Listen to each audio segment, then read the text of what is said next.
Hello, Diana. How are you today?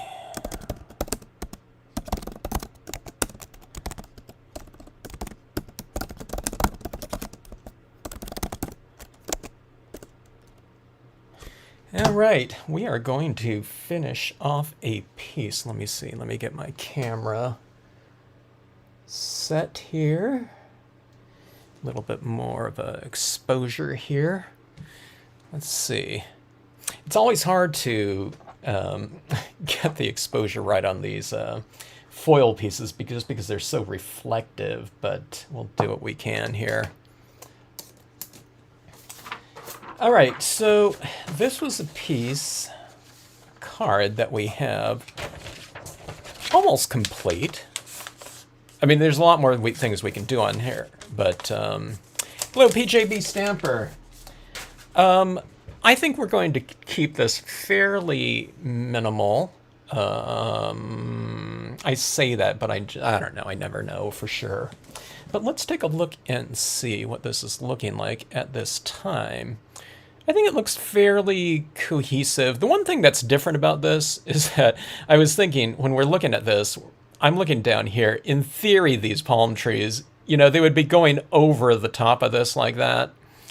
But, you know, such is the case with a mirror card. I usually have things coming in the bottom, so I don't know. I mean, you know, it could just be that we're standing farther away from that scenario here, but if you were standing underneath these trees, you know, you would have them up here.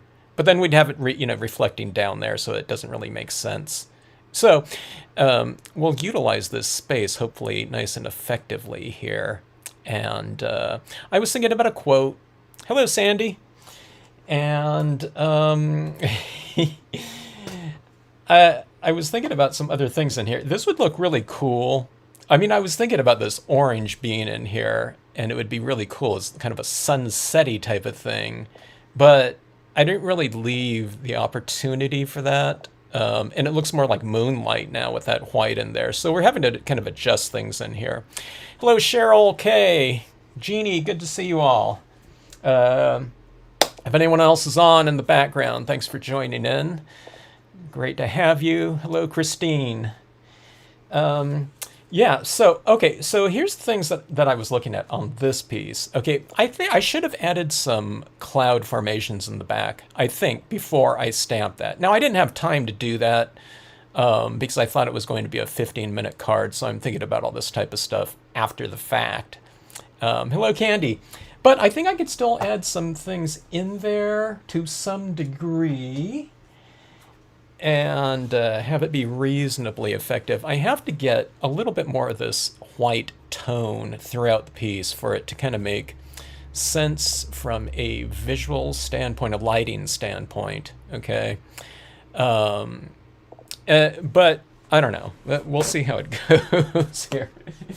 It's an experiment, folks. If you haven't seen my videos before, these aren't necessarily... Some of them are instructional, a lot of them are experimental, so I don't know how they're all going to come out from start to finish, if certain things are going to work. A lot of it is about kind of, you know, my point about a lot of these videos and cards that I do, it's all about making something work and the methodology that I utilize to get to that end, or try to. All right, so, okay, let's get some clouds in here, but here's the thing. I have these stays-on palm trees in here, so if I put some white over the top of it, I got to be a little bit careful about that so that it just doesn't obliterate the nice silhouette of those palm trees, where if I did it first, then I wouldn't have to worry about that, but I'll remember that for the next time, so yeah. All right, I hope everyone's having a good, or had a good day, or having a good one. Some of you might be at, let's see, 7 hours. Is it 12? I forgot what time it is, like in the UK. Is it a 8-hour difference? So that would be 1 a.m. I don't know, wherever you all are, Norway, you know. Okay, so let's see here.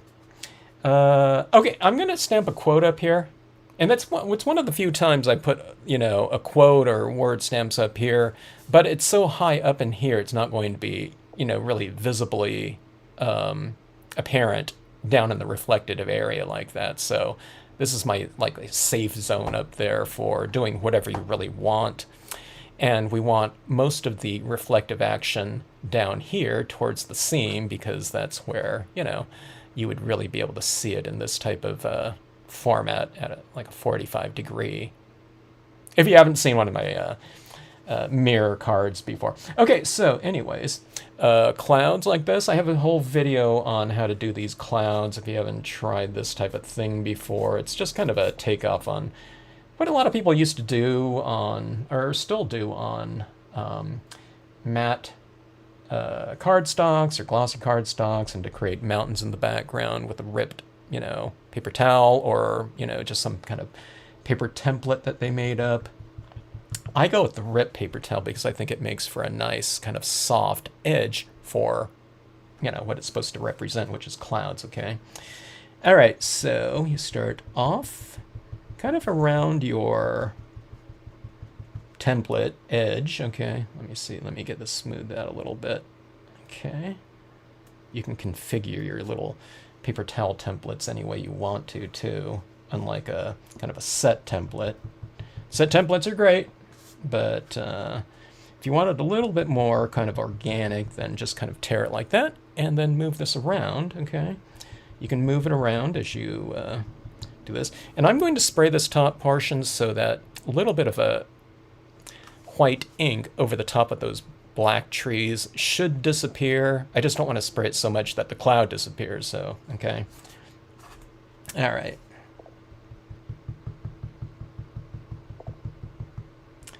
Clouds. All right, now after you do something like that in the background, I mean, you can build it up however high you want to, too. Let's go with a couple layers here, where there's space. 104 in London. There's like one time zone in the UK, right? I would think so.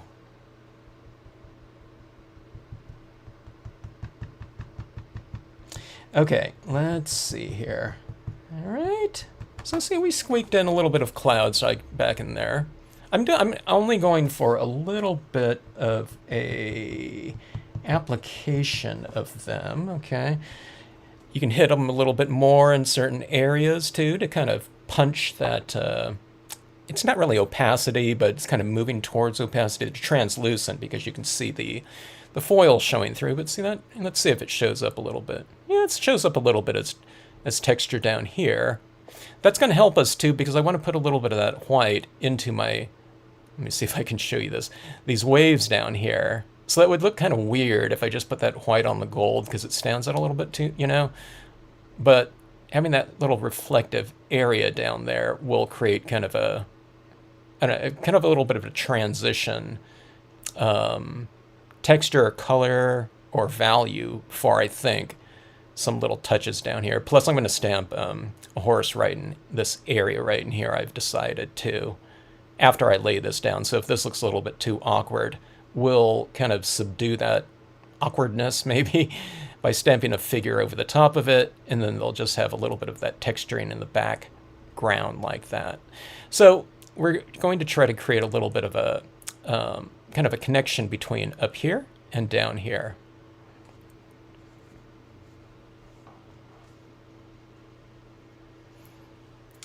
Yeah, I saw that Huntington Beach. I used to live in Huntington Beach, so I started daydreaming briefly to Huntington Beach when I saw Froggy mention Huntington Beach. I loved Huntington Beach. I lived there for 15 years, I think, from 87 to 2002. Good times. They really built up that entire place, though. Every square inch of that city got filled in at one time with this massive expansion. I liked it a little bit more before then, but Still a cool city. All right. See that? My exposure, when I zoomed in like that, it gets dark like that because all this light's reflecting up at the camera. Sorry about that. I could expose, but then it's going to kind of do that again to where it's totally blast it out. Oh, Froggy Fresh, yeah, your dentist, huh? Okay, so, by the way, this is Brilliance Ink right here, okay? Brilliance Inks they're a water-based pigment ink, okay? Most pigment inks are oil-based, okay? Now, Brilliance also has some kind of drying component in it to make it those types of inks able to dry on non-porous. So it was really designed to dry on glossy cardstock because everyone was using that as one of their main surfaces. And regular pigment inks just would never dry on that. People emboss with, oil-based pigment inks on glossy cardstock, but it won't just dry on its own. So Brilliance inks were designed to do that. Like, I don't know. Help me out, folks. Was that 20 years ago or something like that? It was a while ago. Okay, so I'm going to apply this down here in this kind of spindrift area. That's a little bit too much. I'm always kind of recommending going on with kind of a very dry brush type of effect here. Now, like I said, this might kind of look a little bit strange. Maybe not, I don't know. If I apply it in kind of a dry brush application, it's putting on kind of a very dry and translucent application of it, okay? So it's a combination of the white and gold that's showing through it. Okay, that's looking better though, isn't it? It looks a lot more three-dimensional this way. Let's see where I saw that Riverside there. Froggy Fresh, how long have you been stamping for? Did you used to go to that stamp convention in Riverside? I think it's been a long time since that one went on. I'm trying to remember where it even was. Was it I think it was in downtown or in Old Town.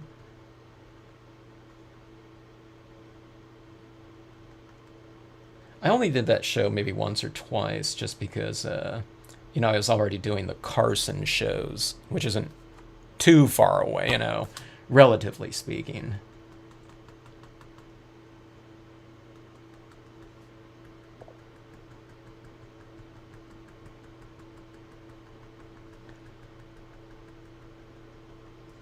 Or what did I say that? Was it Kay? Okay, well, Kay, yeah, Kay, have you been to the that convention out there? I forgot who put it on. Was it Auntie Amy, the coordinator? Okay, so see that right there? That's showing up a little bit better. Let me see if I can get that focused a little bit better for you. Yeah, see that right there? So you have these waves kind of rolling in. I'm not sure how I can, maybe with an alcohol ink or something like that, I can put a little bit of shading underneath this. The alcohol, though, and the solvent ink stays on, okay? Alcohol would dissolve, it'd be like a great cleaner for StazOn, right? So that's the problem of using something like that down there. It might dissolve it. I could try, though, but I'm almost sure it would. But I don't know. I've been surprised here, kind of dealing with, different types of media combinations in the past. So maybe it doesn't, but in theory, especially on this foil. Let me see if I have a test print anywhere. Yeah, I don't have a test print, not with the black here. So let me see if I can get underneath some of these.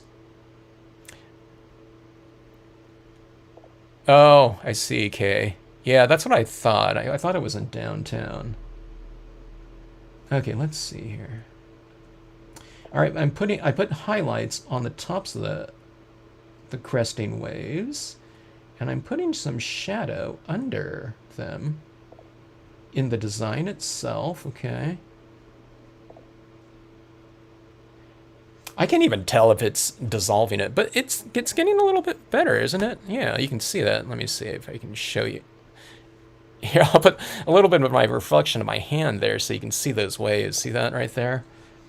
So I think that's pretty good. And If it is dissolving some of it, it doesn't seem to be doing it too bad, and if it's dissolving it, it's giving it some additional shade because it's just, we're leaving it with some of that. So I'm darkening the dark areas and lightening the light areas is what I was doing right there.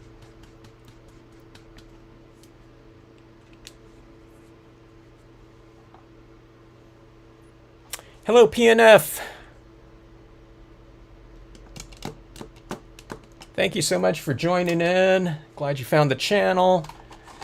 I'm doing a little bit of experimenting right here. Well, I don't know, that's like a lot of the different scenes here, but just with a little bit of a different configuration. And I haven't used alcohol inks with stays on before, so that's like completely new here. Seeing if it'll work or not, seeing to what extent of it works, if it does, stuff like that.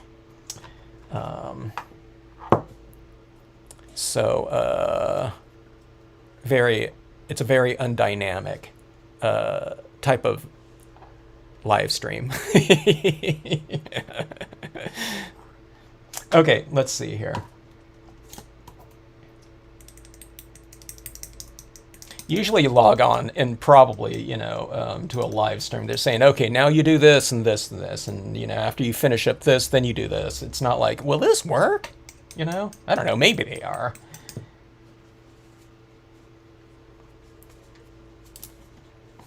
Or like in the last one, it was like stamping out that seaside cove there, and there was like nothing showing up. It was like, oh, that stays on, does dry really fast, doesn't it? It dried up before I even gave it a chance to, to stamp out there.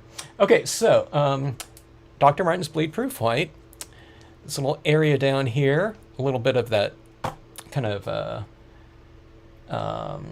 dynamic spindrift coming off the crest of the waves. It'll just, I don't know, hopefully it'll liven up kind of that lower section down there with some additional texture and contrast. Okay, old toothbrush here for the splatter painting. Splatter painting everywhere. Okay, let's see. Let me see if I can aim it a little bit better.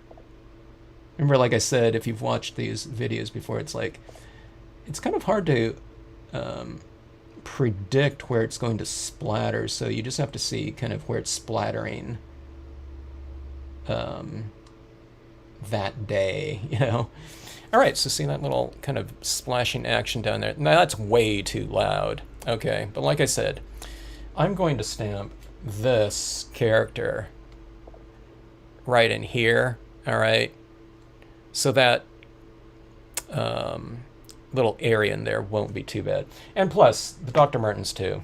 Like it went up a little bit high up here, so I'm just going to wipe it off like this. And it's gone. Let's see right here. What is that? There. Now it's gone. There's a couple big ones that got in there. So you just kind of wipe them off like that. Just buff them out like that. All right? Okay. Should I put some of I'm going to put some of it up in the sky. It kind of looks like night now that I put that light in the window there. So let's put a little bit of it up here. Keeping in mind that, I have that quote stamp that I want to stamp out, so I don't want to put it too much on the interior right there, because I think that's where it's going to go like that. So a little bit of extra texturing never hurts. Things, you might do things that kind of represent things in your pieces, but they don't always have to represent something, and they especially don't have to represent things from the natural world. It could just be some kind of textural kind of component of your pieces if it's lacking kind of dynamic texture or some sort of range of textures. Like this down here, it represents kind of lighting too, which is kind of nice. I was wondering if I should put in a little bit of a kind of a reflective area down there. Let's do that with the this light coming out of that house right there, those little huts like that. See, it would have really stood out kind of awkwardly, but see, I'm kind of adding in these white components. It's like a neutral white into this space right here, so that some of these things kind of make a little bit more sense, otherwise they really stand out kind of, strangely. And that often happens when you start doing something in terms of texture. So just make it a little bit more universal or universally applied throughout your pieces, okay? So it'd be like if you added, I don't know, textures like dots like that, or if you added one bit of highlighting on a tree or something like that, it's really going to stand out. But if you kind of give it more of a uniform type of application over several different areas or objects, it makes more sense, okay?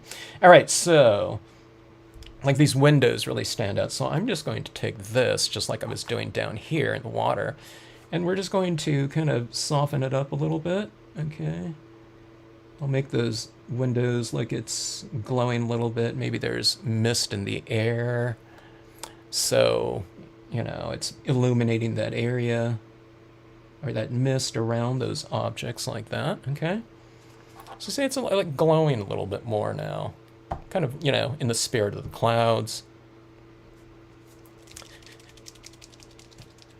Okay. Are you good for my ego, Genie?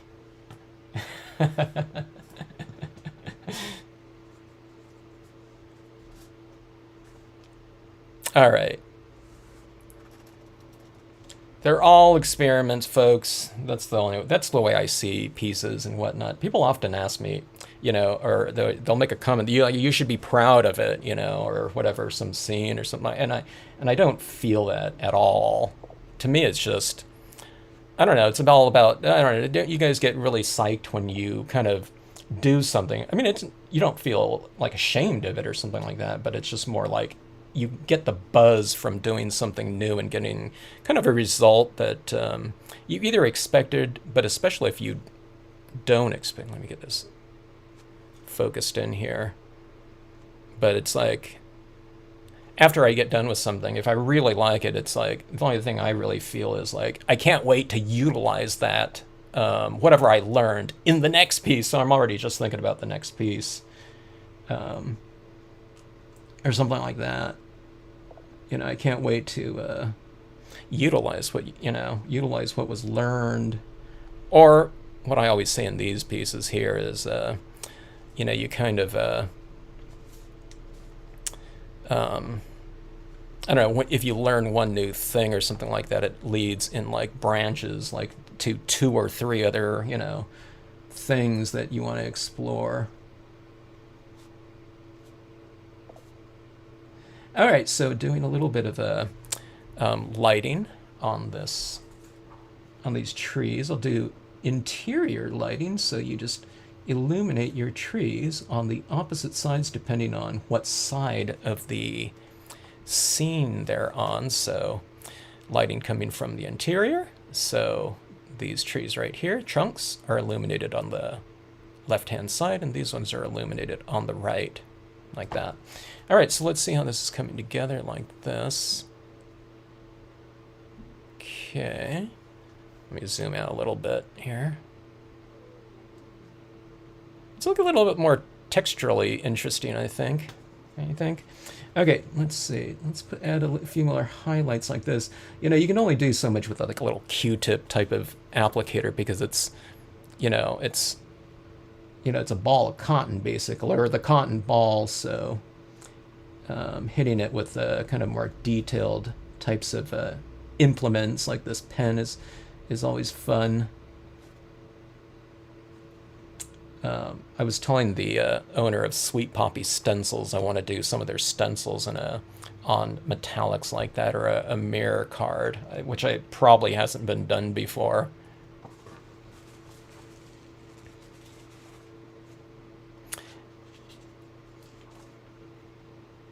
All right, let's see here. All right, coming along. Super busy down here. Let's stamp in that.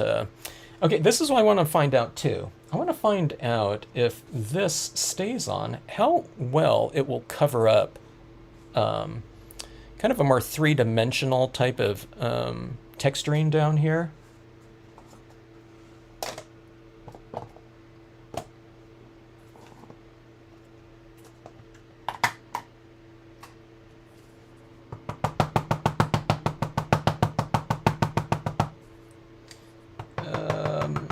With Brilliance Inks, Brilliance Inks are pigment inks, so sometimes I used to do that, but I don't, if I don't have to spray seal this area down here, I'd prefer not to, okay? Just because I would lose some of that mirrored type of effect. Am I inked up enough here too? We don't have to re-ink our stays on inks every time, right? Someone told me that you're supposed to re-ink the white one, though, every time you use it. When I used it last time, this one right here. And I thought, oh, are you supposed to? Because that would make sense, because it was so dry when I used it. I don't know, does anyone ever read the instructions in the back? I'll take a look at it, but that's what they told me. And I believed it because it was, you know, so dry, and it was, you know, it's a pretty brand new pad. I've had it for a little bit, you know, a few months, but... Okay, so this character is going right down here. I guess I'm going to be covering up quite a bit. I'm going to have them, I'm not going to have them, like, right... You know what I could have? I hadn't thought about this before. Now this is completely drying up on me, but I could have this. I can have that where the horse is, like, walking in the water. That may be kind of interesting. Let me see how this is right here. Okay, if I have it like that...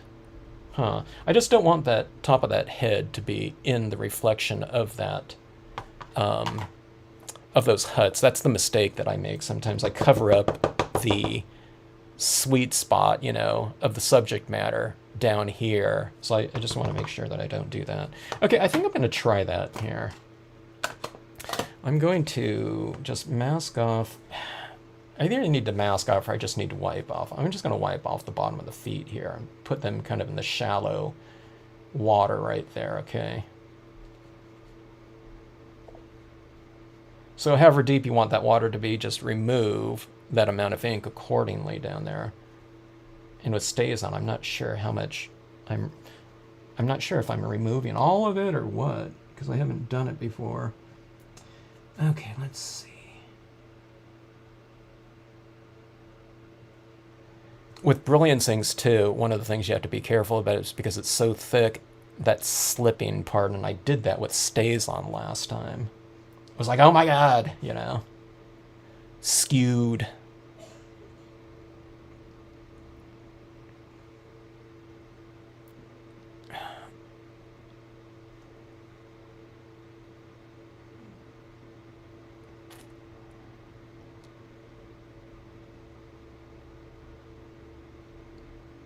Oh.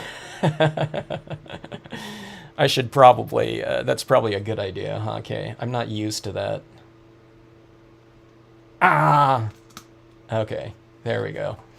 All right. That stays on was not very...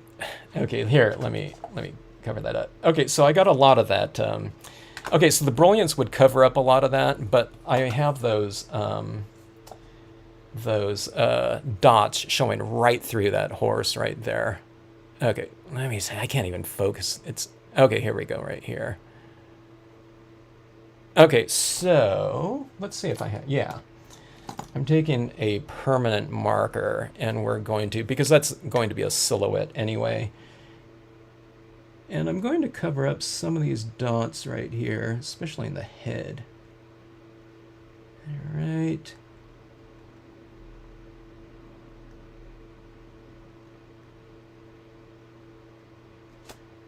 All right, there's my character right there. That's a little bit of a two. I don't want that dot right in that horse's mouth.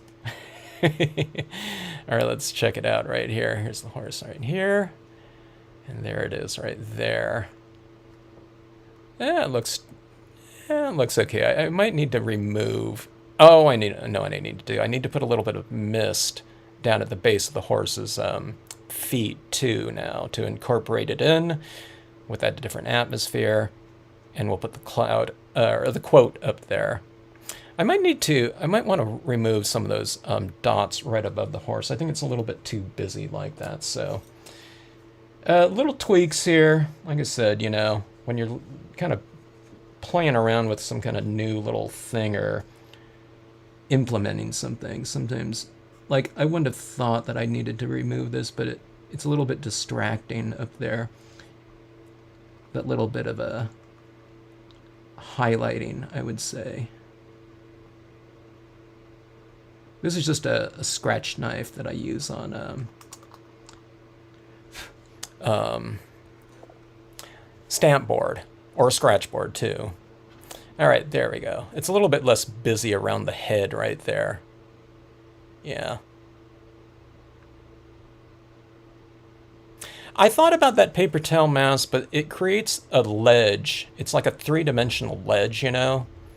So sometimes I lay it down there, and then I don't anticipate just how thick this is going to be. So, you know, you stamp the object down there, but instead there's like an 1/8 of an inch space in between the mask and that imprint. And then I didn't want, because I'm stamping this on foil, I didn't want to have to use so much pressure around that edge aspect of it, okay? Because you can slip on foil really easily. And if it was Brilliance Inks, I can just wipe it right off. But since it stays on, you know, I don't think I'd have a second chance at it. I don't think I can just stamp the stays on, wipe it off. I think it would be a big smear. So that's why I kind of wiped off on the feet there. That was my theory, at least. Okay, so let's see here. Let's add the quote now. All right, now the quote, I'm going to spray up here anyway because I added the Brilliance Inks right here. So the Brilliance Inks, you can wipe off completely if it doesn't stamp out, you know, to your, you know, specifications, desires, whatever. Okay. All right, let's see. If you haven't watched my applications of Brilliance stuff before, I keep one for my cotton styles of application, you know, my Q-tips and cotton balls on there to create these clouds because, you know, inevitably you get all this little cotton fuzz all over that. So I just got a separate pad for my impressions with Brilliance. Now, I guess, I mean, I guess you can, you know, emboss something up here too if you want to. I don't like embossing foils too much, but if you can do it right without applying too much heat to any given area, you know, it won't bow so much on you. But yeah, it's again, it's my preference to not really apply too much heat to these because, you know, these are foils on top of this paper right here, so it gets a little bit thick, and then when it starts bending, you can counter bend it back, but I don't think it's flat as, you know, as I wish it would be after all that counter bending like that. All right, so here we go with this. Sorry if my head's in the way here. Thick ink and a quote. Nice light, even pressure. With Brilliance Inks, you can hold it down a little bit longer, allowing that ink to kind of start setting up a little bit and transferring. Don't smash it down too much, because this is a non-porous paper, so you get that thing where it's like squishing the ink out from underneath the stamp. So it's like, you know, it has that kind of outliney style of impression. So just lighting pressure. I mean, it's not like super delicate or anything like that, you know. But just don't press too much, you know. And watch out for skewing when you stamp it out like that, because the foils are a slick surface and, you know, the Brilliance or the pigment inks are thick inks. I almost see them as like paint, you know. Froggy Fresh, I need to learn to work much faster with that stays on for sure. Can you make a stamp, can you mask a stamp as you're inking and then take it off before stamping? Huh. I guess you could, yeah, sure. You can put I guess a paper towel like this and then ink up. I don't know, it would be getting all over the mask though, I think. I don't know, if that's what you're asking. Okay, let's see how that quote, you know, looks in here. Yeah, see the quote? You see the quote is not bad. See, the thing that I was mentioning yesterday is I don't like to have those quotes up in this area. I usually like having them down here instead. There's no room for it in this composition, but it's so high up here, you don't have this reverse reading word thing down below like that, okay? Now this is wet right here, so I'm going to let that dry, and then we'll spray seal it, and that'll affix it down to the surface right here, okay? Okay, so little tweaks here. See my finger in that right there? How it removed that ink. So just go, you got to do a little bit of tweaks when you're dealing with foils and Brilliance inks, because you're going to be touching it and it's going to be removing. So just go back and reapply it, especially when you're done. I mentioned this before, but in my foils class, I told people, hey, you're going to have the stuff all over the place, just kind of expect that going into your pieces. You might be stamping stuff and skewing it, and if we were doing it in the Brilliance inks, it was no problem, because we're just going to, just go back and, you just wipe it off and restamp it.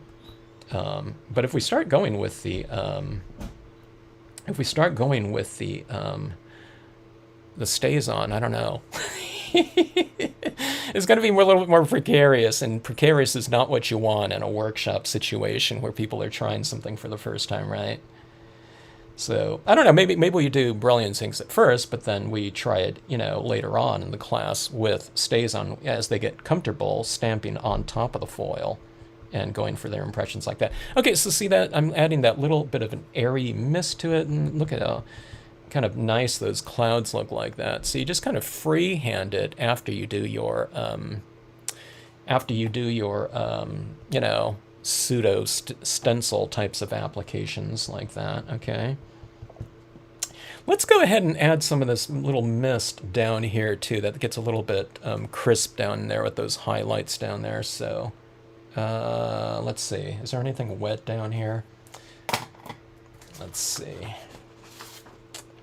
Let's go like this, and let's add this kind of nice, kind of misty area, and then hopefully that'll be reflecting down in that water area.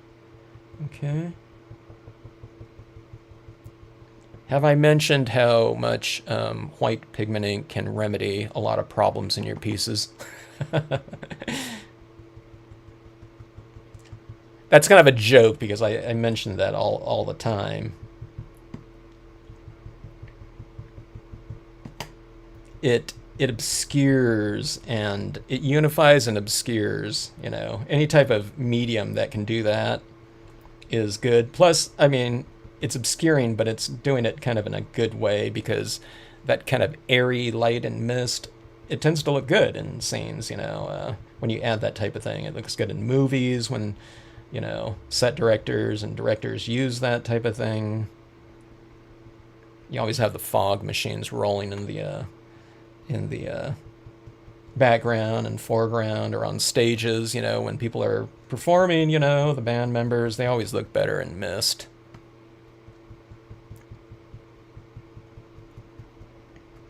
All right. So we have that going down there like that, and let's see what that looks like this. Okay. Kind of lightened it up right around in here a little bit more. Okay.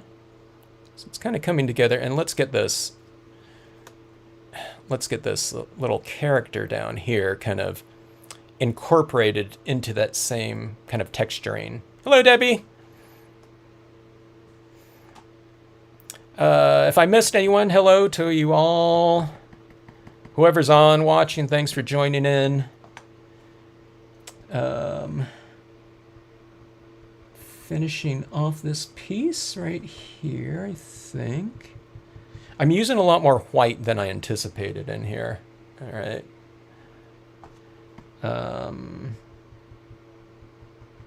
Trying it on my foreground here now.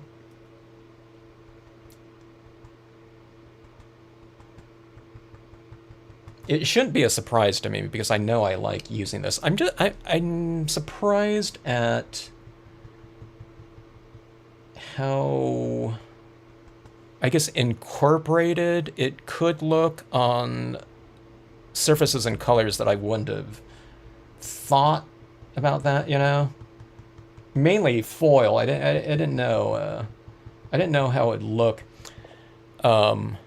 in this mirror type of situation, especially on that gold. I hardly ever use that gold. I mean, orange, this orange foil. I haven't done too many pieces like that. I'm always using the like the blue ones, especially for those colder scenes and whatnot. And the white looks fantastic on top of the blue.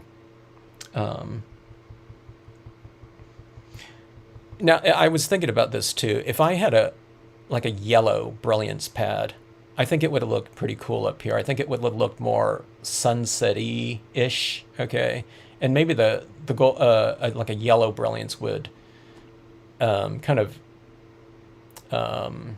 harmonize with the gold foil more than white.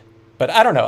I'm a little bit reluctant to get to start utilizing more Brilliance inks because they're discontinuing some of those types of things, and there isn't like an alternative for doing this type of work on foils with pigment ink. I don't know of any other pigment inks that you can do that with.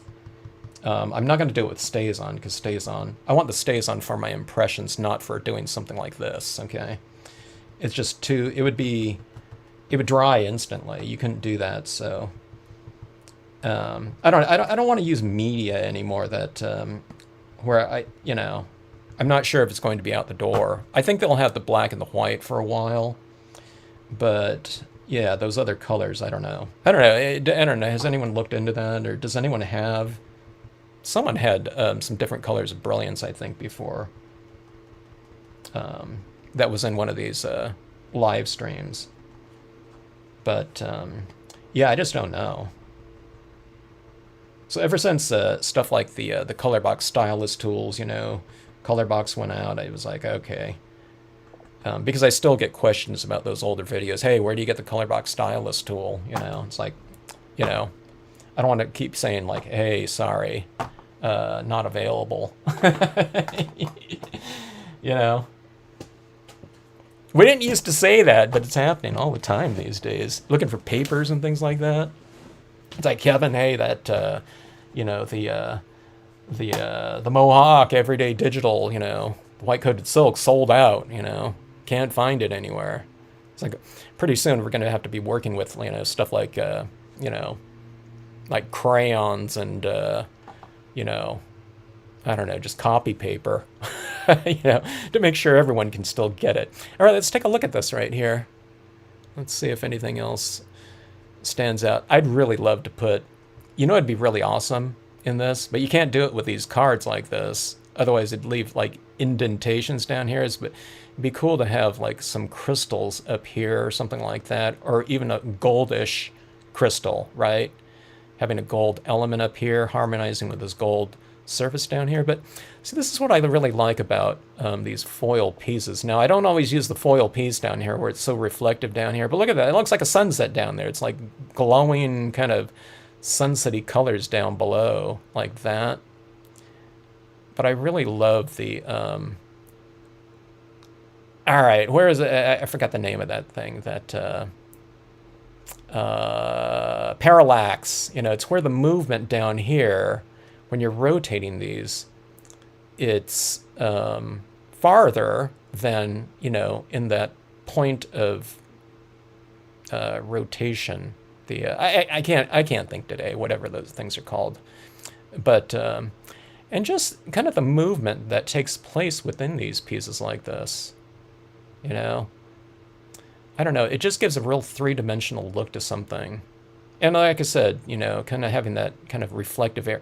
See, this is kind of interesting to me, too. See, I kind of blacked, out that area right down there. But there's that kind of that fiery red glow right here, just kind of being brought in from the light like that. So, yeah. Oh, hello, Linda. We're just finishing up on this piece right here. I was thinking about some other things that can go up here. Oh, here's what I was going to do. I pulled out the gold pen, so I'm going to put, since we went with the starry type of thing up here anyway, let's bring some of this gold from this floor area, the reflective area, and let's bring in something up there. So I was talking about it'd be really cool with the actual three-dimensional crystals, but, this is a card, so, I mean, if you send it to someone like this, those crystals would be indenting into this bottom portion down here, you know, so probably not too good. See, look at this area right here. I love that little kind of sunsetty look down there from that reflective area. And of course the light changes depending on what's in there. So I don't know, you know, as far as this composition goes, I think it's okay, but I think it'd be a pretty good, I think it's another decent combination for this kind of formatting here, having warm up above and warm down below like that. What would be even more dynamic is if, say, someone took probably like a brayered background like this and did like a split fountain type of thing where you had these really orangey, you know, transitions or reds up here transitioning down to gold down here in the gold. I think that would be really dynamic too. There would be a little bit more of a change happening right there. You wouldn't do it on the foil, but you'd do it on like a glossy cardstock or a matte cardstock. Or yeah, you know, or you can buy like a pre-printed paper too. You know, there's all kinds of the scrapbooking papers and stuff like that, with all kinds of different color schemes and stuff like that. That'd be really simple. You know, all you'd have to do is stamp on top of it. You wouldn't have to create the background. All right, let's go with this gold here. Yeah. Okay, it's like, so answer the people like, where can I get those? And you say, you know, you can get it back in the 90, or you, if they have a time machine, huh? Back in the 90s, for sure. Let me see, when were those last ones around?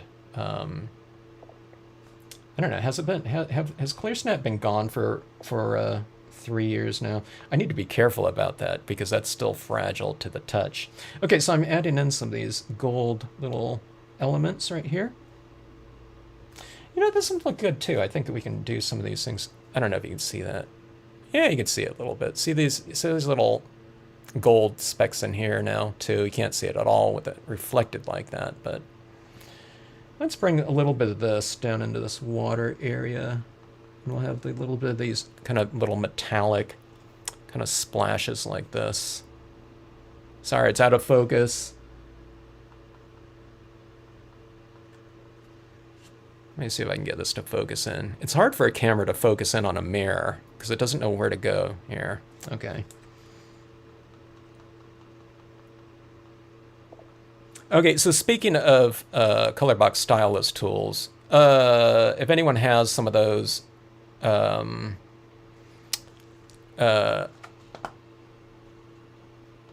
you can ask Linda here since she's on. Linda, can you describe what you do with your to repad your stylus tool tips? I always forget all that, the specific materials. I'll remember when I finish up this video, but like during the streams, I always tend to forget. Or whoever's repadding those things out there. Oh, the Crayolas, yeah. Has anyone ever used crayons, you know, to do a card, you know, with your stamping, you know, incorporated in with your stamping before? And that would be a challenge right there. We should put up a challenge on the I don't know, whatever, on this group, a Facebook group, you know, Facebook Stampscapes group. We should do, you can stamp with whatever inks you have, but the only coloring you can do is crayons. Yeah, you guys probably you don't even have crayons, like a set of crayons. I think I still do. I have some crayons from something. I have no idea what I was using them for. But okay, so let's see my latest editions here if I can get this to focus. But I don't know. Yeah, you can see it a little bit. There's those little yellowish dots in there. The interesting thing about a metallic on foil, okay, it doesn't like sparkle as much as you would think because the surface itself is more reflective than the metallic pen. Now maybe if you had a glitter pen or something like that, you know, you can add some of that glitter down here. This is what might be kind of interesting too, is if you put a little bit of white down here, you know, like showing that kind of surface of that ocean type of thing going in there. But I think it would be, it wouldn't, I would lose some of that reflective quality in there, which is, you know, the key thing with these mirror cards like this. So yeah. Yeah, we need that TARDIS in there. Does anyone know what the TARDIS is in here? The TARDIS was that machine in for Doctor Who. And people are saying, well, what's Doctor Who? I don't know. Froggy Fresh, you have to explain it to them. But yeah. Yeah, we need a time machine. Maybe everyone knows the H.G. Wells time machine or something like that. Or anything like that. But look at that. What's doing that? Look at that. Look at that right there. Yeah. Now, we're not going to do that around it, but, you know, you can do like this Aurora Borealis or something like that with, if these were like solid trees in here, where it's not like completely showing through the, those things like that. But see, wouldn't that be fun to have something like that? I don't know, like that in just, you know, you can do some like solid pine trees around that. You know, that would be like really fast, and that would really reflect down there on the base there. But anyways, I think that's it with this card here. I think that's, you know, I think adding anything more might be a little bit of overkill. You guys think? So Beth always has crayons with the grandkids. That's cool. Just white crayon for wax resist. Oh, yeah. The wax resist. That would be kind of interesting if someone used, if there was a challenge out there and we said crayons, right? And they used the crayons, but they used it as a resist too. Incorporated in there like that. Huh. PJB, have a good dinner in there. Okay, yeah. See, Linda just is saying how to do their tips there. Okay, so if your tips like this, you know, they can rip or whatever, you know, over time they can get brittle and whatnot. So make note of that up there. And then let me see. Glue down with repositionable glue. Or two-sided. Is that how you did it right there? Repositionable glue. Huh. Okay. I thought it was a permanent glue. Someone told me Gorilla Glue because it was waterproof. Well, I don't know. It was one person that did that that way. But, yeah. Kay has a TARDIS stamp. Yeah, the Morlocks wouldn't be too good. But anything for the for our materials that we need, right? You know, and stampers, you know, stampers aren't going to let like a monster keep them away from what they need to create their cards, right? All right, let's see if we can get this shown here in that 45-degree-ish. I've seen some mirror cards starting to be done. Maybe it was just by one person or something like that. I think a couple people did it, and they looked great. I saw them on Facebook, and I liked how one person, I just said, hey, they're really fun to do, aren't they? Or, you know, when you put them together, right? And she said when she merged the two pieces that she was doing, she was speechless. And I like that. I like that response. You know, it really makes it for a really fun type of process. You know, when we're doing cards, right? I mean, if you have like a speechless moment, you know, isn't that like really, you know, an awesome type of, you know, kind of a feeling to have when you're doing your pieces like that? And it's just so fun to merge those pieces like that. I don't know.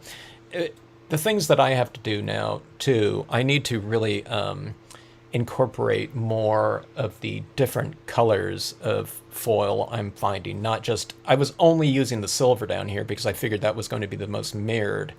And I thought the value, you know, the gold is darker and it would interfere with kind of the reflective area, but no problem here. And even going with this darker thing up here, I don't know, I think it works out pretty good.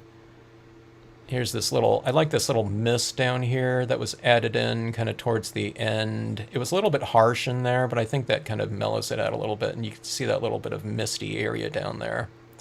But again, it does work the best with a lot of contrast in this area, so, you know, like a photo print of some clouds up there and some dark trees that look really awesome. And that's still one of my favorite pieces that I've done so far. It was one of the first pieces that I did, and I was just looking at it yesterday. But let's see here. What was that now? I used some cheap makeup sponges with Mover in Shaper's Dyes Oval. Oh, okay. Now, Candy, how are you adhering those to your tips? You know, people don't know what the thing that we're specifically talking about was. Here's this wand like this, and these things just come right off. Okay. And there's your tip right there. So if there's a rip in this surface like this, you can just remove this foam right here and, you know, cutting out these replacement pieces and then adhering them back on there. And then you just snap it right back in and you're ready to go. So there's, you know, things that you can utilize for that. So how many times have I, you know, when these things have ripped in the past, I've just usually just toss these, you know, these plastic tips out, you know, where I don't know. In retrospect, maybe I should have been keeping them, but like I said, I'm not using mine anymore, just because, you know, I do most of the pieces that I do. I'm shooting videos on them. I don't want to be using a bunch of discontinued things, especially if it's been discontinued, you know, for several years now, where you just can't get them anymore. I'm going to use my discontinued stamps though, you know, because,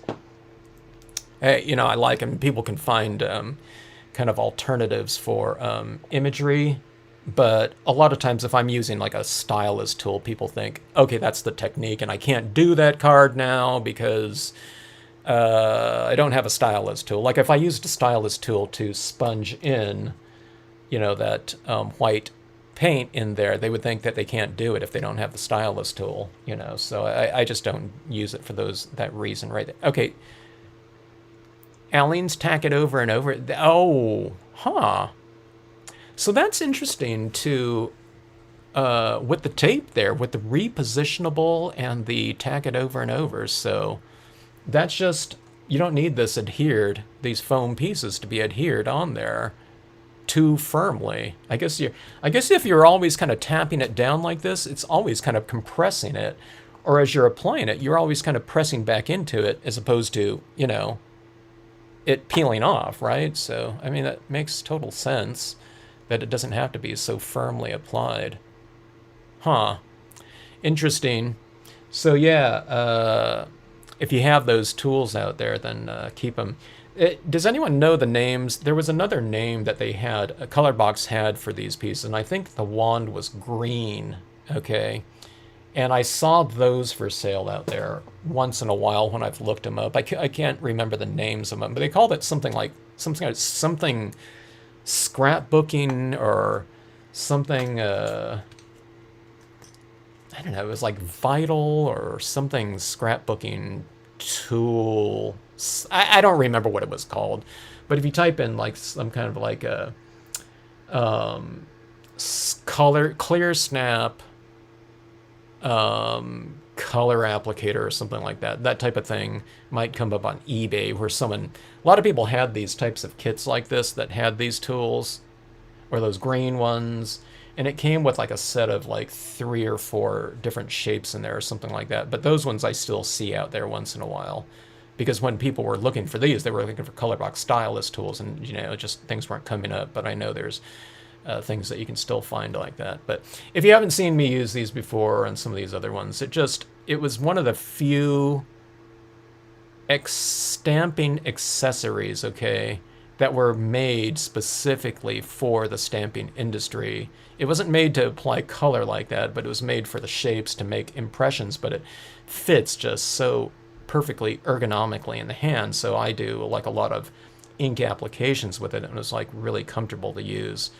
Nowadays, I'm just using the paper towel type of technique and wiping it on. This is very ergonomic too because it's similar to doing something like with finger painting, that you'd be doing with that. So I always, recommend going for the most ergonomic tools you can possibly find with all the repetitive types of movements that we're doing, and we might be doing a lot of it where it might not be a problem, if you're doing it like once or twice, a week or something like that. But if you're doing a lot of pieces, and over time you want to go with something as nice and ergonomic as possible. So for me, like a little rag or something like that is very ergonomic, but some of the other tools that I see out there, I don't know, it seems like there could be, potential, I don't know, problems, over time, 10 years, I don't know what I mean, or something like that. So, yeah.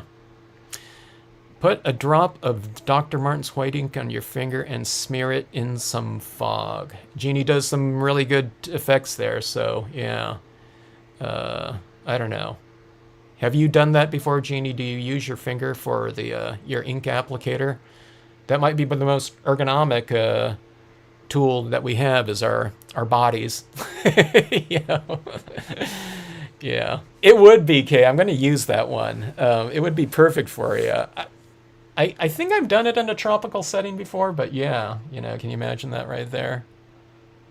It's the that would certainly change the spirit of this piece, is but that rider or having a monster coming out of that thing right there. So maybe I'll have to do that in my I'll have to utilize this creature in a mirror card. Yeah, down below. One of the things about mirror cards, going with objects like this, it might be better to stamp it out on something else, color it in, and cut it out, and then just paste it over that. Because this is just a side note. When you have linear styles of designs, there's a little bit of tone in there, but they don't match up from kind of a visual standpoint when you're using a lot of tonal designs, like this. You might stamp out something that's made out of mainly outline, but you have to match it up kind of from a visual standpoint in terms of the values, the textures, and things like that in there. So that, there is a little bit of tone in here, but I would really fill it in with a lot of additional the alcohol pens would be perfect for that, or colored pencil, or something like that. But yeah, cut and paste, it would be so much easier with that one, and you wouldn't have to worry about anything in the background. Not that we're worrying about it, but it would just take more work. So yeah, or if we can do, it'd be something like this. If you can actually have like something like this, someone needs to do this one time. You need to do, if you guys are really creative and like the process to do this, but if we did something like a card like this, but then you actually have something that where you can prop it up, a little thing where you mail it to someone, but then they prop the little thing up where it's actually, coming up in a three-dimensional sense, a little bit. I don't know what you'd have to do. You'd have to put a little bit of a thing behind it where it folds out or something like that, where you have like an actual three-dimensional piece. That'd be really cool, to take a photograph like this, like, and you have like a little creature that's a little bit, three-dimensional, that's a little popped up or something like that. That might be kind of interesting too. See, that's one of the things I was talking about, that it's like one thing kind of leads to another. So it's like you're always thinking about kind of the next card or something like that, or next technique that that you want to do, or something like that. Let's see. Thanks, PNF. Thanks for joining in there. Hello, Sandy. We just finished off this card here from yesterday. So it didn't take too much longer, from that card yesterday. It was I wanted to see if I can crank something out, but it was all the little lighting things in here. If I was going with something more solid, it would have been really fast, but that Palms with Hudson there, it needed a little bit more of a three-dimensional type of thing to really stand out down here. See, if I didn't have all that white on those rooftops there with a little bit of pigment ink, a little bit of clouds down here, we wouldn't have been able to see that reflective area down there. Now this, this up top here, if I was just doing the top portion, I didn't have to worry about the reflective area. You can do a really quick card with that. And then you can use these pieces like this up here, or this whole scene right here with the palm fronds like that could have just been all on one of these pieces. It's not a mirror card, but that would have been really fast. It'd be, it'd make for a really quick card type of thing, especially using the stays on some. Maybe I'll have to do that sometime, After you start doing these mirror cards, I was telling someone, it's kind of hard to stop because they're just potentially a little bit more kind of dynamic in a three-dimensional sense, They're limiting, though, in terms of, I think, what you want to do in these pieces. You have to keep them a little bit more simple, and that's where I have to kind of hold back a little bit. Like I want to add in some additional textures down here if it was just one card, but you have to have that area down there a little bit more open for things to reflect into, So, yeah. Anyway, but I love this kind of this little reflecting area back in there with the two mirrored surfaces like that. So they're reflecting back into each other like that. See, like even like that looks kind of cool. So if you were to take a photo of your piece and post it on whatever, Facebook or something like that, you can take a picture. Well, maybe, I don't know. You have to find kind of the right angle for that, If you did that like that, that'd be kind of an interesting angle like that. And then people are going to say, "How'd you get that light coming from back in there?" If they don't know it's foils like that reflecting back into each other like so. So, all right. So, anyways, I am logging off. Thanks so much for joining in. Who was the one that wanted that beaver dam type of setting? I don't know if they're on right now, but I think I'm going to do a beaver dam setting. I was kind of tossing around the idea of doing it in a water mirror card type of thing. I just throw that dam going across in here and it would be reflecting down here in the water. I don't know if I want to do that, but it's kind of interesting, every time you have any type of thing that deals with water now that could be reflective, it might be kind of fun to play around with that type of concept. But I want to utilize those the beaver dam, the beaver lodge. I haven't done those in a while, so that might be fun. Maybe do it in a larger format, I'm not sure. I don't know. Different types of things. Yeah, the green foil would be cool, huh, Debbie, with that monster. I don't know if I have, like if I had like a really light colored green, some of the green that I have, it's like a Christmas green, so it's almost too dark for that. So, but maybe not. Maybe not if I do that thing where I cut it out. But this is the green right here. This is the only green that I have. So dark on top of that might be a little bit hard to read like that. I don't know, unless it was like this in the top portion, and then this was a cutout like that. And then this is the mirrored section down here, so you'd get this green kind of reflecting down here. We can do some cloud. The lightning would be cool in this one, though, right? Slimline card with, lightning like this being reflected down in here. Trying to figure it out, folks. You'd have to be kind of greenish, too, though. But like some cutout would be kind of interesting. It would look like, like... kind of like this type of thing, sans the wooden block, but I don't know, we can figure out some things, put the swampy kind of components down below like that. We'll do something. I want to do some kind of more Halloween-ish, kind of themes coming up here. It's almost the end of July. We have August, September, October. It's not too far. I'm seeing some Christmas cards already getting posted too, so we wouldn't be super early for something like a Halloween type of idea or whatnot there. So it's a good way to do it. Whatever you're doing, Jeannie, it's certainly working in terms of your application methods. Yeah. All right. So anyways, thanks so much. Thanks, Sandy. Thanks, Candy. On your small sky. What's that one, Candy? What's the small sky? Like clouds or something like that?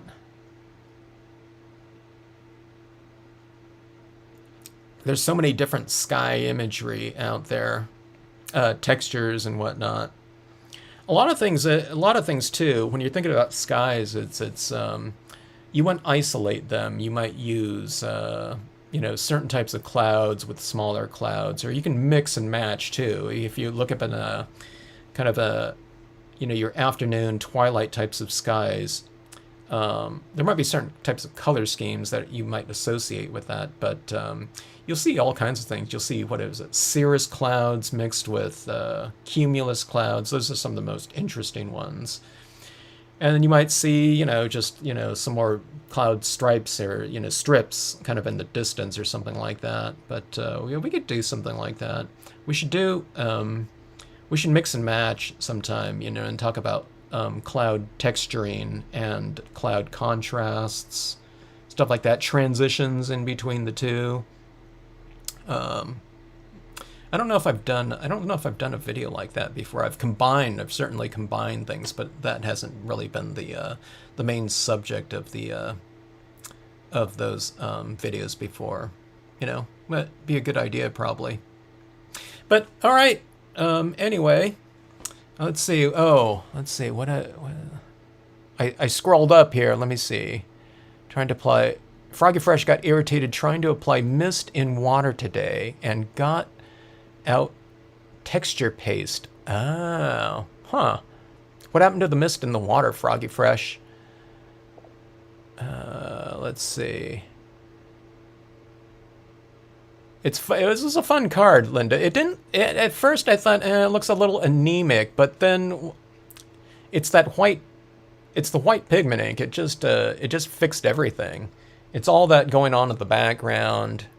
Down here, even today, the little things that I did down here, it got too busy, so I just applied that, that white pigment ink over the top of that area. It can't focus in here. Sorry, it's such a mirror. It can't focus. Let me see here. Okay, but see this down here, that white pigment ink down here. Let me show you what this looks like, by the way. I don't know if I've shown it like that. Okay, so that's that area down there.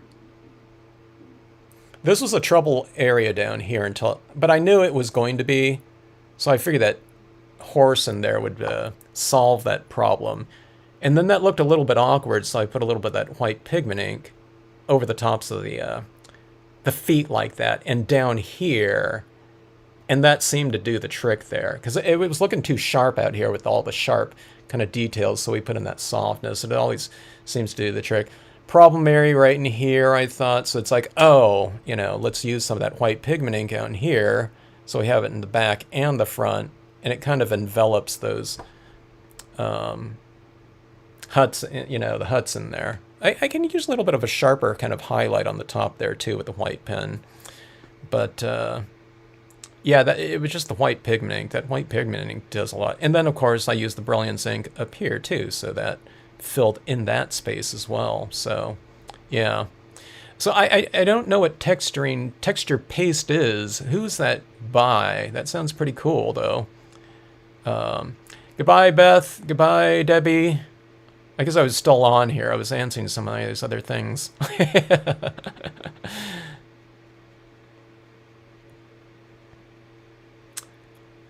Jeannie has the dam in beaver. Okay, we'll do some of that. Yeah. The stamp with the dots is the stippling type of stamp. Did someone say... What was that sky? Did I get an answer with that sky? Right, Kay. Gonna make that damn card. I told you that was the subtitle for that movie, the IMAX movie Beavers. That IMAX movie Beavers might be out on like YouTube or something like that, but their subtitle was it was just Beavers, and it was the biggest damn movie ever or something like that.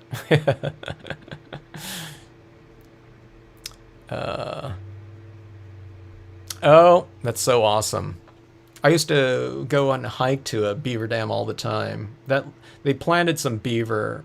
I don't know if I've mentioned this maybe lately, but I've mentioned it before. But they planted a beaver in California, out on the close to the the central coast of California, out on the coast. Someone planted it out there on this area.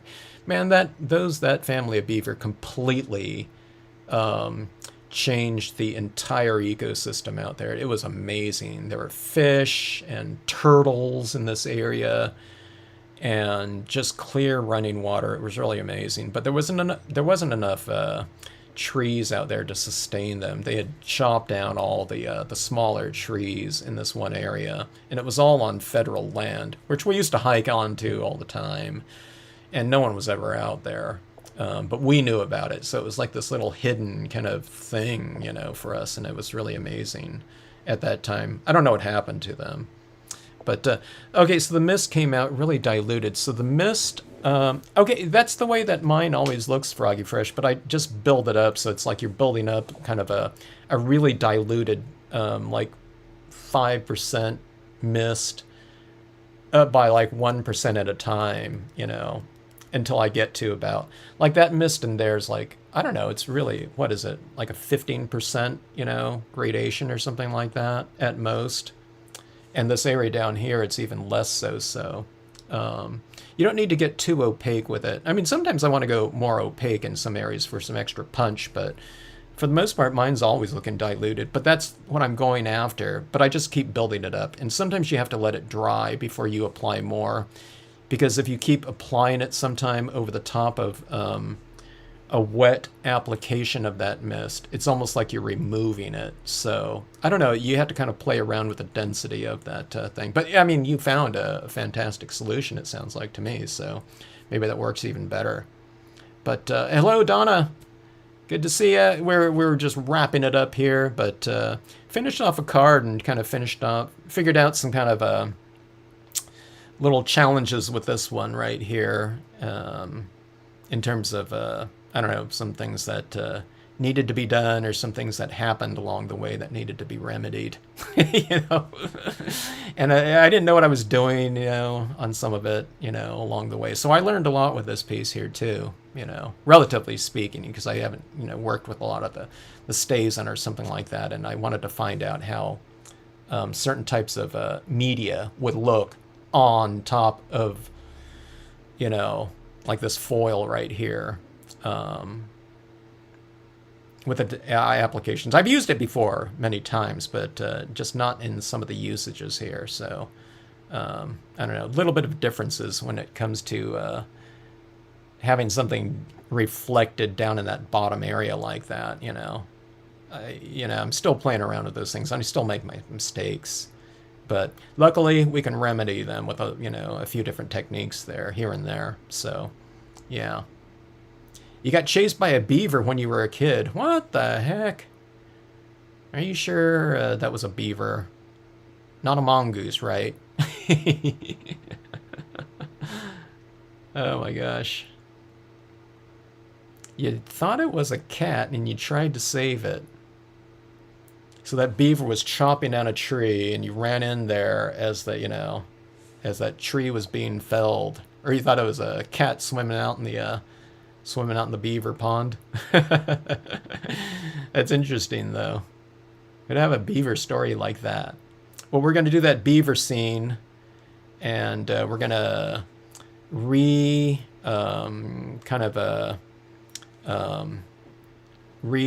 do you call it? We're going to change the meaning of the beavers for you. You want to have that, the fear of that, that beaver coming after you anymore like that.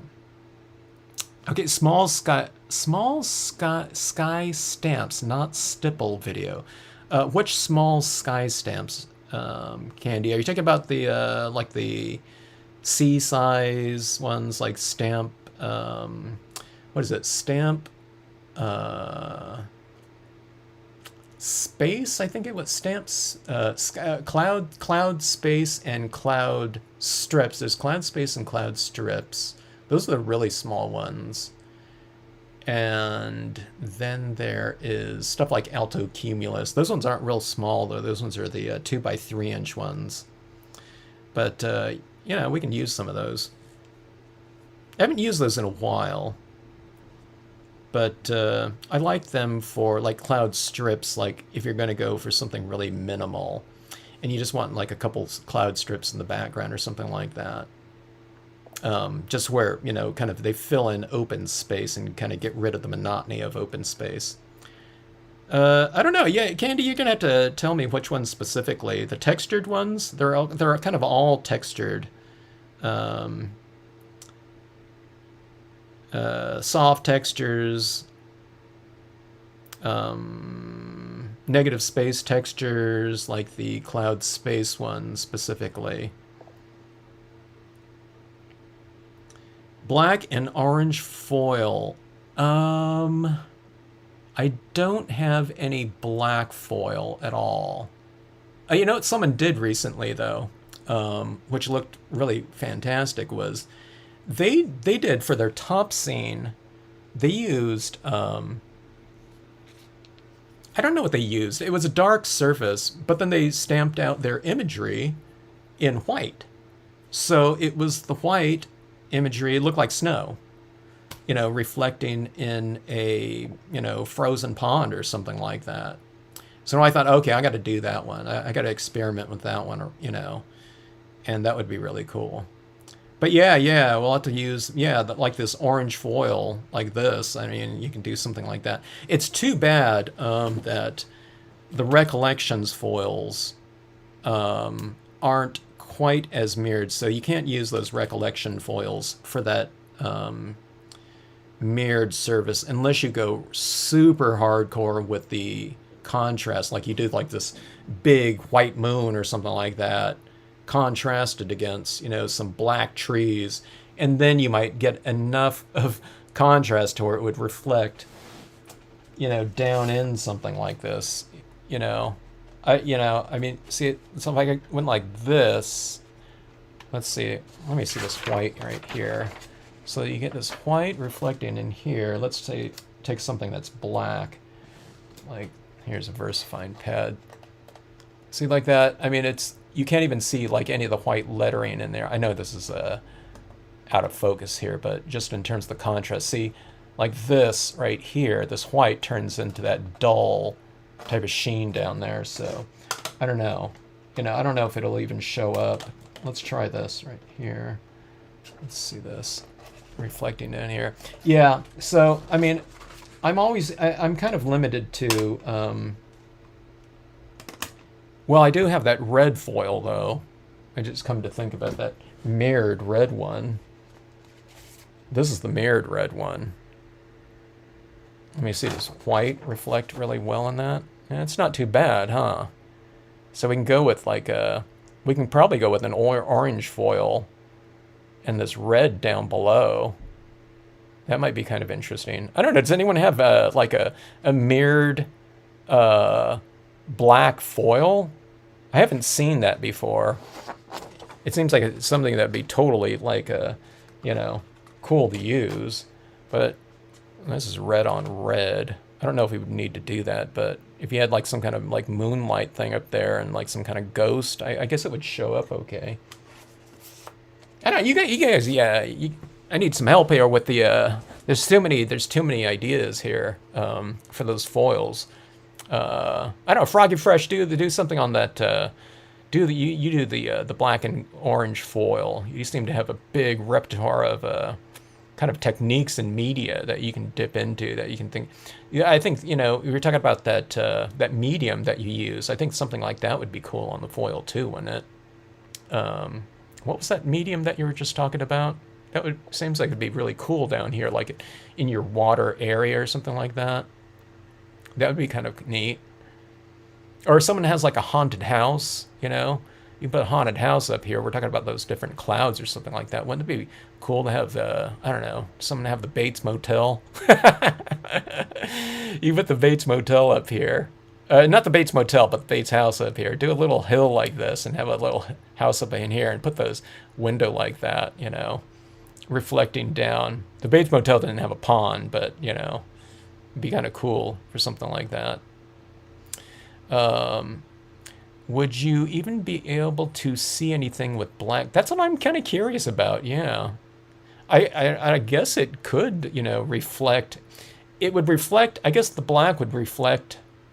Well, it depends where you're using it. Are we using the black up top, or are we using the black below? Or do you use it in both areas? That would be the question. So you can stamp your imagery out in white, or what you do is you do that kind of misty, kind of foggy blocking out with some cloud formations behind up there, and then you stamp over the top of it with black. So the black would show up.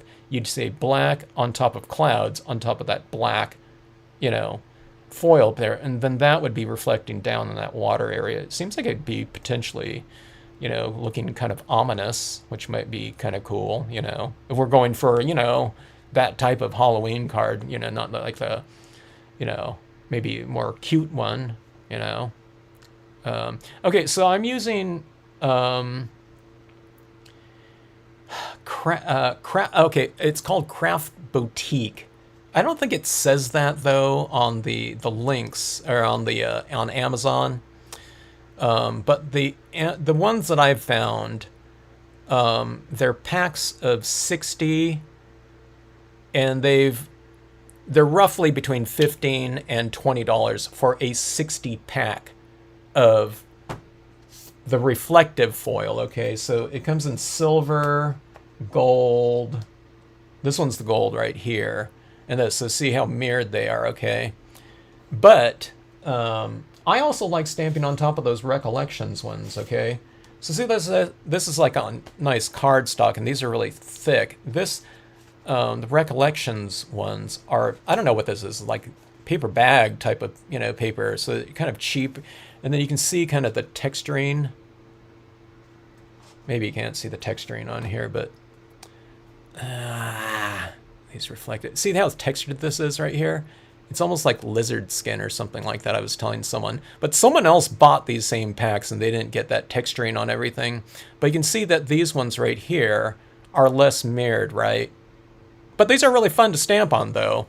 And these ones right here, I think the cheapest that I bought them was for a 25 pack for like $3. Okay, $3.50. I don't see that sale going on at Michael's too much anymore. It's like buy one get one half off, I think it is. So it's like $6, and the second pack is $3. I think they're $5.99 or something like that. So it's still a really good price for a lot of material. And I buy the multicolored packs in the primary and the jewel tone pack. The jewel tone pack is my favorite one though. But as far as the reflective quality of it, you know, I was telling, I don't know, Linda, you know what I mean? I was telling Linda, you know, who had to buy it up in Canada, who would, you know, in the Canadian dollar, and it was more expensive, but I was saying, like, you know, I have the red foil, and I was just telling them, you know, I don't know if you want to get that red foil. I bought it because it was like, oh, the red foil is like cheaper than the gold and the silver one. And I don't know. I mean, I could use it for other things other than mirror cards, you know, because I'm not going to use 60 sheets, full-size sheets, you know, especially if I'm breaking it down into quarter-size pages like this. I'm going to do, you know, I don't think I'm going to do 100 mirror cards with red foil in my life, but you know, you can use something like this for Christmas types of things because it's a Christmassy looking piece. You can do, I don't know, you can mat your Christmas cards on it or whatever, you know, do stuff like that with that. But okay, so what I'm getting at is that, you know, I saw some of the other brands of foils and they were like $1 a sheet, okay, and I wasn't going to pay that, you know, so I just got the 60 packs for that, you know, so the price per sheet is a lot less. Okay, so Froggy Fresh, you got a mirrored black, huh? It's paper, not cardstock. So the mirrored black, that's actually a foil then? It's not just glossy black then, cardstock? Or is it so glossy you're saying it's mirrored then, you know, because it's dark?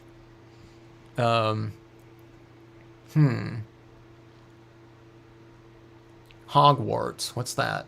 Oh, Hogwarts. Yeah. For the building up here. Yeah, that would be cool.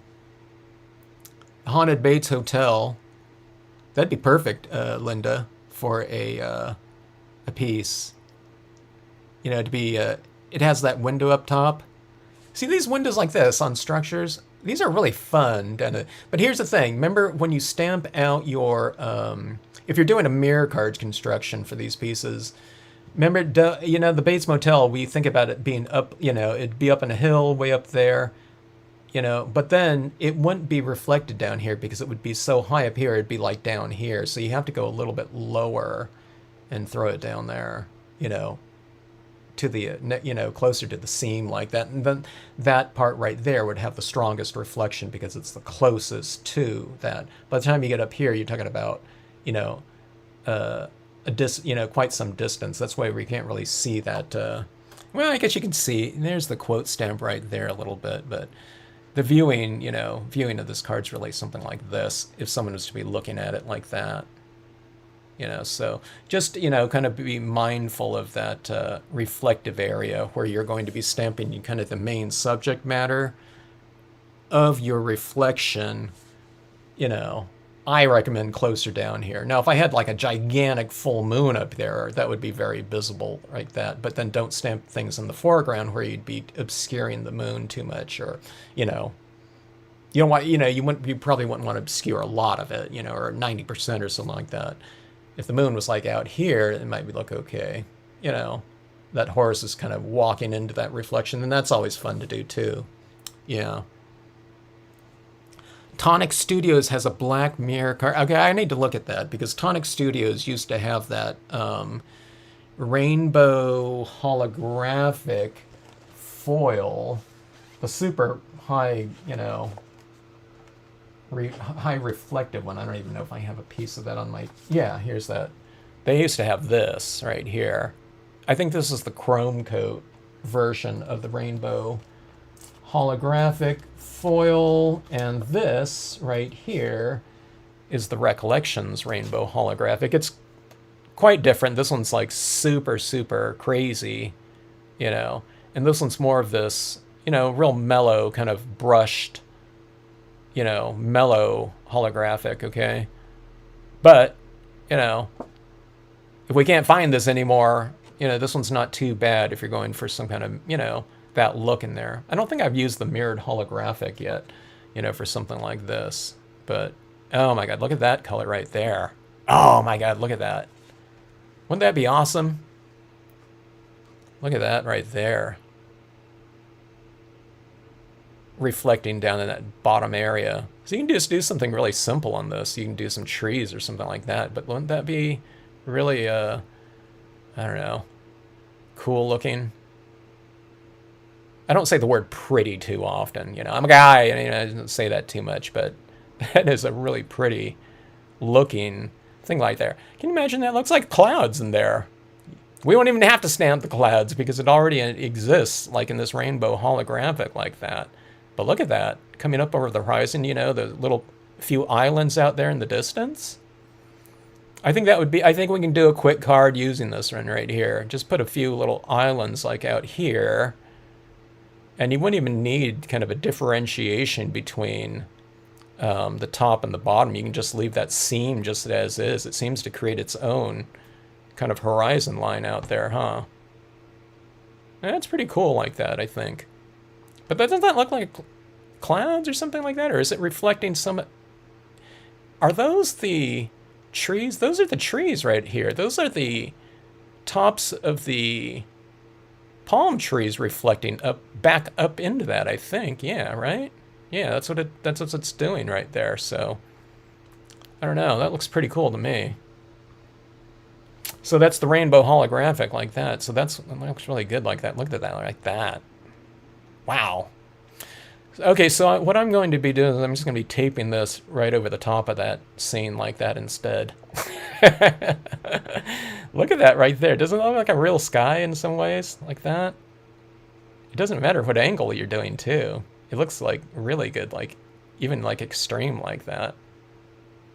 All right. So everyone's like running out. There's been a rush on rainbow holographic recollections on Michaels.com. They always have tons of this stuff in my local Michaels, you know, those packs like that.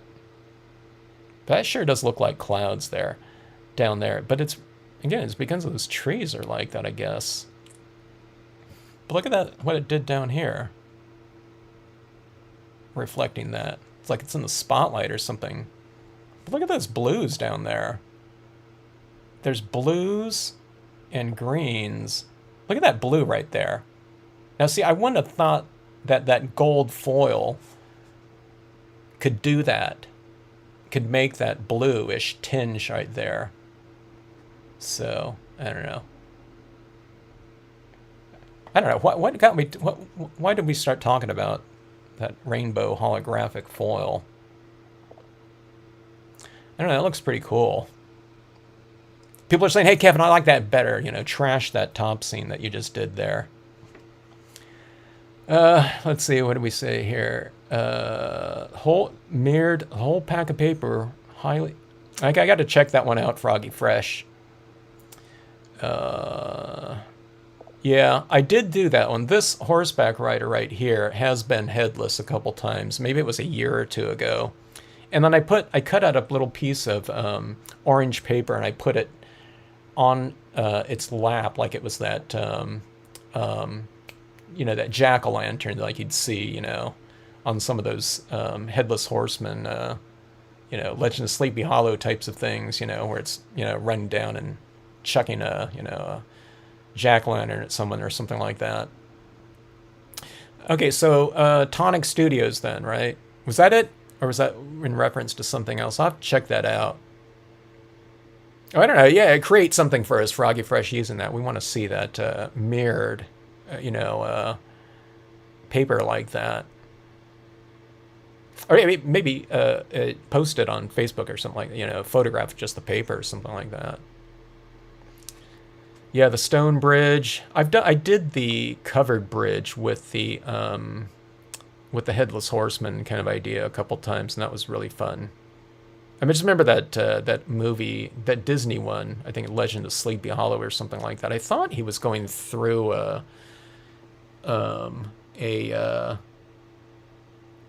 covered bridge or something like that. Wasn't that the point of kind of the zone, the fear zone like that? Okay, so Froggy Fresh, that was the Recollections rainbow holographic. It's on it's usually at Michaels, and it's usually on Michaels.com too. You don't have a Michaels. Well, it's at Michaels.com too. I don't know what shipping is for something like that. I usually just buy it online, or I just go into the store and pick it up. I buy it online and pick it up at my local Michaels. I don't think Recollections is sold on other places, but I think there's just different packs where they don't have it available anywhere else but Michaels, because I haven't seen like Recollections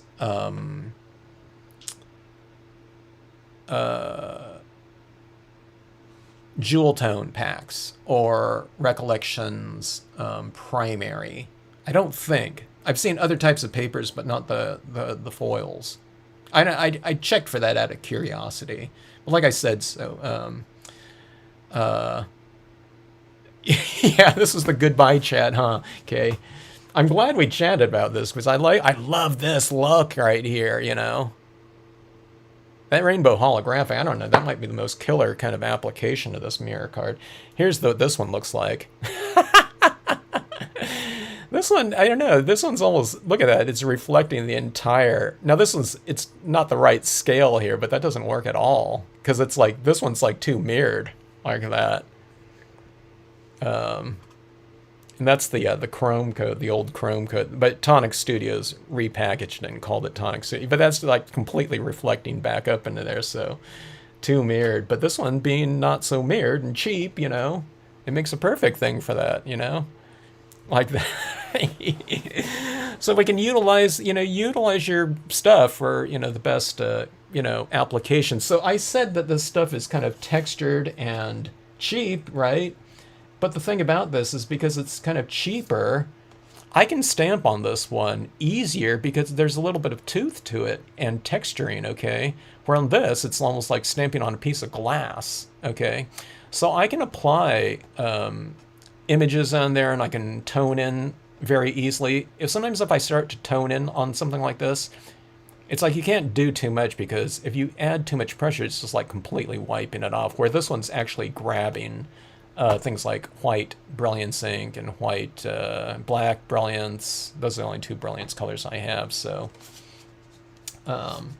yeah, so I mean, this has its benefits right here. In this case, it's not so reflective, so it's not just, you don't just see the scene back up in there like that. You see a little bit of it. But that's working pretty good, I think. So, I don't know. I'm not going to do I don't think I'm going to do the beaver dam on this one like that, but... yeah. Now that we're talking about all, kind of Halloween stuff, this one looks a little bit ominous to me. In terms of the emotional tone. Especially when this one looks so kind of, Here, you're going to send a card out to someone and say, okay, this is your summer greeting card, right? This, and say, in October, you take this off like that, and then you say, like, Happy Halloween or something like that. Yeah, but I don't know, that looks pretty good. I'm gonna have to do that one. So okay, so rainbow holographic, recollections, and the reflective gold foil, it looks pretty good. This is what it would look like in silver too, by the way. So let's check it out with silver. Okay, so this is just silver, this isn't holographic. Okay, by the way, that's what the silver looks like with this scene right here. Okay, now I don't have anything stamped on this silver, but there's that goldish tinge. I think I'm in favor of the gold with a lot of different color schemes. But here's the silver, okay, with that. Not as warm, of course, because it's just silver, it's just reflecting up there, but, and there's that, like that, so. I don't know, it seems like there's some good possibilities like that, but let's see. Let me see if I have another piece of gold here, just without anything stamped on it. I pre-trimmed a bunch of things. I don't know if I have another piece of gold that's not pre-trimmed here. But anyways, I mean, you saw what it looked like right there, but anyway, fun stuff. These mirror cards are, surprisingly, what do you call it, malleable, aren't they? Playing around with it like that. It's just like, having like a background for like some kind of like motion picture set where you just switch out the background for something, and it just gives it a completely different look. You can do something like, you can have something like this down here and have this up here where it's like a full moon. Wouldn't that be cool? Or you can just do a full moon on the horizon and you can plop it down there so people can have these different it's like a different slideshow or something like that for the setting, so you have these pieces down here can be interchangeable. It'd be like one of those Viewmasters or something like that, like a card maker's version of like a Viewmaster or something like that, or I don't know, something of that sort, which would be kind of interesting. It probably would have been more interesting, back in the 80s and early 90s, if people did some kind of gimmick like that with a card, with an interchangeable kind of top portion like that. But, I don't know how practical or kind of, useful something like that would be now. I don't know, maybe you can give it to like a kid, especially if there was something kind of dynamic like that. You have a rainbow thing like that. Another one, like if you have a glow-in-the-dark thing, that'd be kind of cool for, someone to kind of play around with like that. Yeah. No Michaels, no Costco at times. Oh, yeah. Might if you want that stuff, it might have to be an online purchase or something like that, Candy. But like I said, those sales are going on all the time. The buy one get one. I don't know if, like I said, I haven't seen a buy one get one free anymore, but definitely those buy one get one half off are happening all the times with the Recollections. I don't know how long that'll go on for, Doesn't it seem like everything's going up in price, and different types of sales aren't quite as good anymore? But I always thought that even at full price, $6 for a pack of 25, 5 of each color, five different colors, that's still pretty cheap, because I see other packs online, which are probably a little bit higher quality, but how much better are they at $1 a sheet? I don't know. But I wouldn't buy like foils. I mean, something would have to be like super dynamic for me to pay like $1 a sheet for something, or more. I know there's some really cool scrapbooking types of 12 by 12s out there, or something like that. But I don't know. I like to experiment and play around with things, and I just don't feel quite as comfortable, just potentially trashing something, or doing some kind of technique on something if it's like whatever, 10 cents a square inch or something like that, yeah, you just feel much more free if you have a big pack of something and it didn't cost hardly anything. So yeah. All right, so yeah, 100 yards from a covered bridge. That's interesting.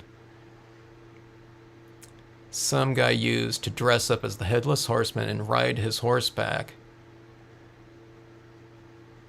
back and forth across the bridge. That'd be pretty cool to see. Pretty spooky sounding. That'd be like totally freak me out if I was a little kid. I wouldn't want to go into that covered bridge by myself if I saw somebody doing that at Halloween, if I was little. Yeah, CM, it's pretty fun, isn't it? Oh, I forgot. I said I got the I always get the Recollections primary and jewel toned, but I also get the rainbow holographic too. I started using their rainbow holographic a lot in place of the chrome coat one, just because you couldn't get the chrome coat anymore. There were just some sellers that had remnants of the chrome coat brand. I'm almost sure that was chrome coat, because I showed that to a person at Kelly Paper, and he was pretty sure that used to be chrome coat there. And chrome coat went out of business, I don't know how many years ago. So yeah, but that was a really expensive ream of paper back when they had that rainbow holographic. I wished I had bought a pack of it at one time. It was probably $40, at that time, which is expensive back then. But I didn't buy it. But they gave me a few sheets of it when I was talking to the managers there. They said, "Hey, have you tried? Did you see that paper?" And they started walking over. I said, "It's that holographic one, isn't it?" And they said, "Yeah." It was just such a dynamic paper. So you just don't see, too many choices like that out in the paper industry anymore. That's what they were saying over at Kelly Paper. They said, yeah, they really miss some of those real cool papers that used to be around. Just there's less printing being done these days, with digital media. So less advertisers, less printed, types of advertising, types of things, hard copy things. So you just don't get it too much anymore. So luckily, there's things like Recollections for us out there, though. So, and it's relatively cheap too. So I don't know how long I don't know where they're getting that stuff from. I got to think it's imported. I don't know if they're making all those different types of things here domestically, or even in North America, so who knows. But anyways, okay, everyone, thanks so much for joining in. I got some new ideas, as always, from everyone. No, Candy, Chrome Coat, that's CTI, but Chrome Coat went out of business several years ago. So CTI Papers purchased the Chrome Coat name, and they renamed their Bind-A-Coat glossy cardstock to Chrome Coat, because in North America, everyone knew Chrome Coat, the name.